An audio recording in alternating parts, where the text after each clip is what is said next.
Morning, folks. Brian here, Geomagnetic Earthwatch, Thursday, February 26, 2026. Let's do a global report. Let's start off with our sun, as we usually do. Solar wind speeds are dying down 460 kilometers per second. BZ is a little -2. Just for your information, the average solar wind speed is anywhere from 250 to, say, 325 or so kilometers per second. So it's only slightly above average. Still a little bit of an irritation rise in the solar proton flux, SAL. Very minor flaring, C1. C1 from new region 4380. Let's see where that is. It's alongside 4379.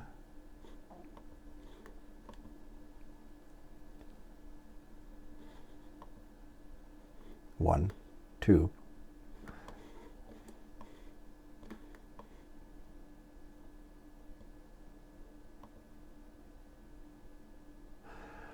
I have not gone back to my videos and checked the departure date of 4366.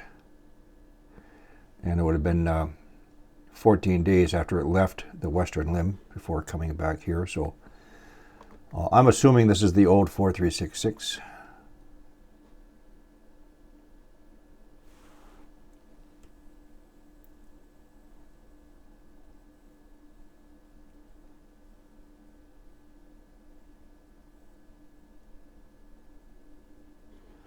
So quite the active regions coming in. Relax. This filament seems to be intact still. I haven't checked.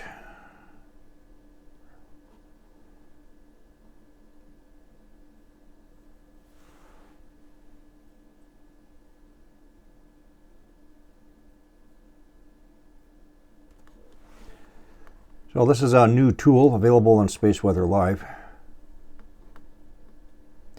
This animation shows our latest forecast of the solar wind and solar eruptions, coronal mass ejections, CMEs. The presented view looks down on Earth's orbital plane, i.e. looking down on the North Pole of the Sun.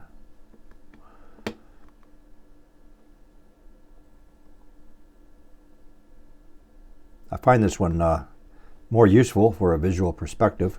Earth is right here.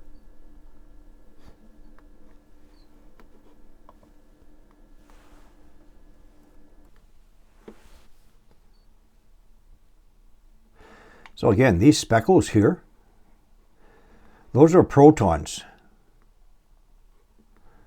not originating from the sun, that we can figure out, or the primary sun.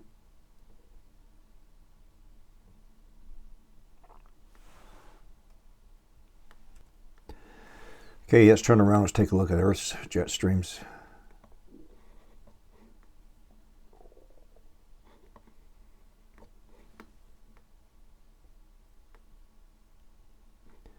See, the section of the jet stream is crossing the equator from southern hemisphere into northern. Not supposed to be doing that.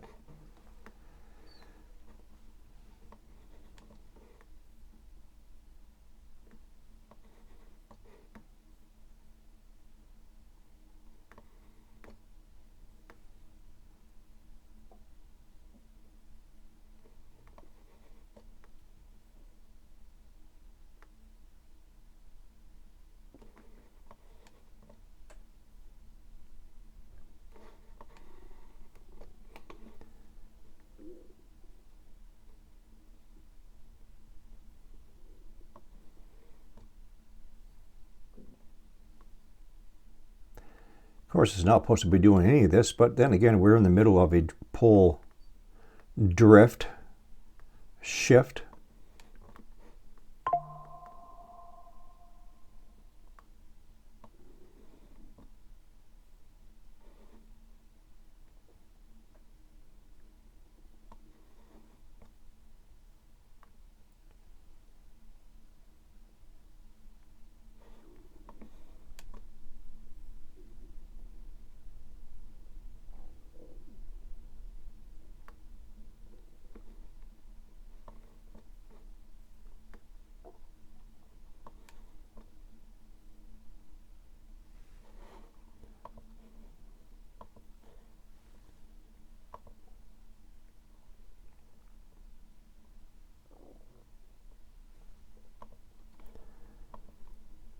Let's check our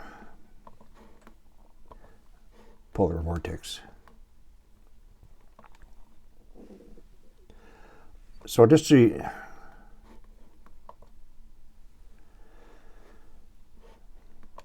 everybody uses the wind setting. I don't. I find it just too bright. I like to stabilize things, so I use what's called the instantaneous wind power density, so you know. So it's still elongated, suggesting it is going to be fragmenting and splitting into two regions. Let's run ahead the predictive modeling.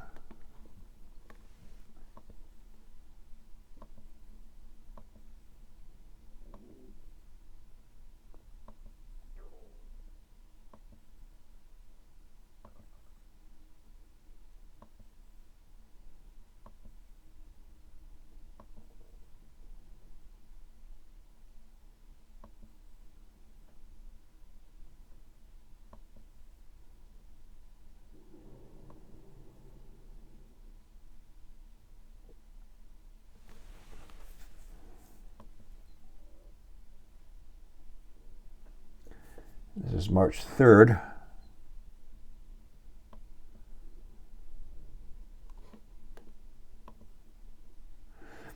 Oh, we'll see. Let's check out a few earthquakes. Quebec, looks like we have a mining earthquake.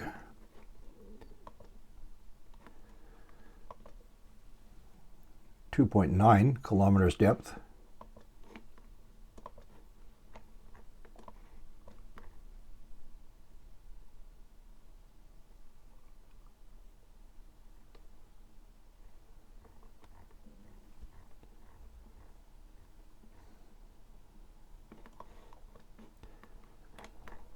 South Carolina, out in the waters. This one's a very shallow. 2.5 at 0.04 kilometers depth.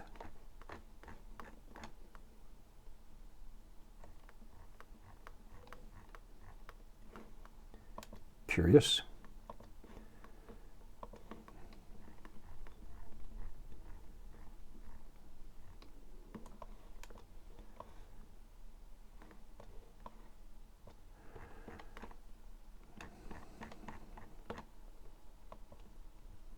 Kansas, 3.5 at 9 kilometers depth.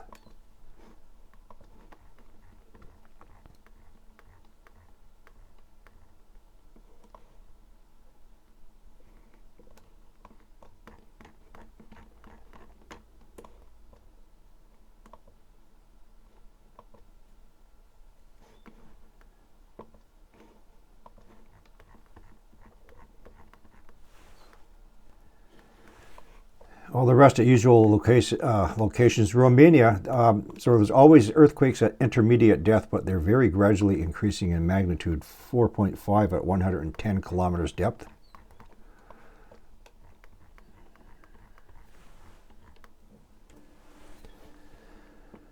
Let's confirm what they're doing off the coast of Georgia, Carolinas, Florida.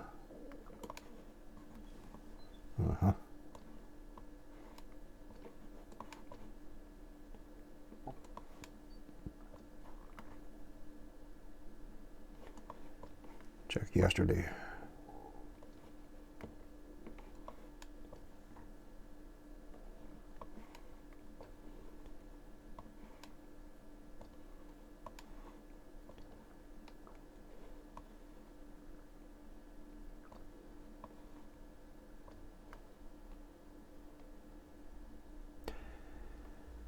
You know, if they were doing this for good reasons to help anything, you think they would tell you?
So they start in the middle of the night where they think they can't be seen over land.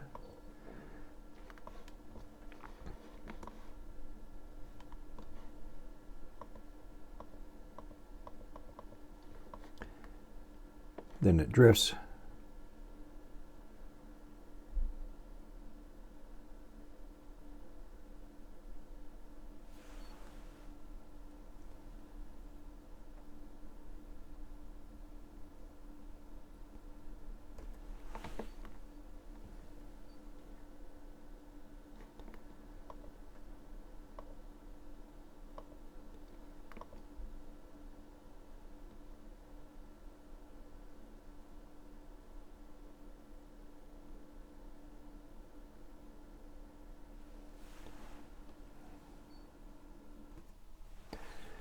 And yes, I heard about the Colombia mud volcano.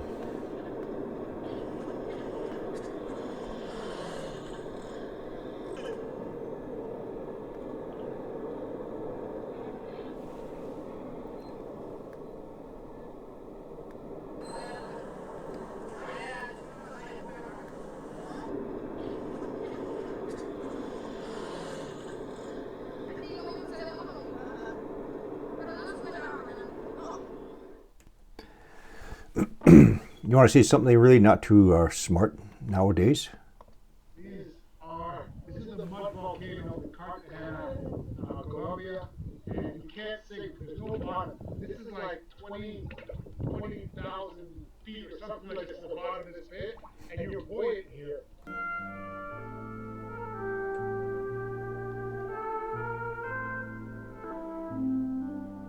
Volcano doesn't erupt with fire. It erupts with mud. Located on Colombia's Caribbean coast, the Arboletes mud volcano is a natural geological formation where mineral-rich mud rises to the surface due to underground gas pressure. Locals and visitors bathe in it, believing the mud has therapeutic properties for the skin. Unlike lava volcanoes, this one is cool, safe, and constantly active. Really? Safe? Nature always finds unique ways to surprise. Follow Colombia Sure 1 does. Colombia's hidden. So sulfur dioxide emissions, there's elevated emissions globally. White Island. This one here is so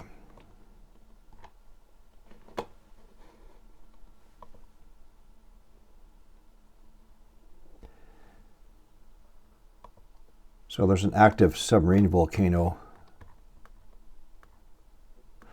in this region here. Vanuatu, Solomons, a couple of extras, Papua New Guinea, probably Dukono, a couple here in Indonesia.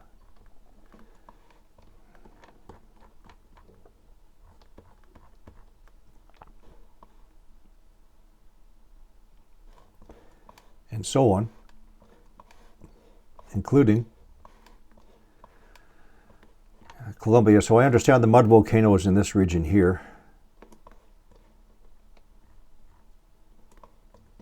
You can see emissions everywhere.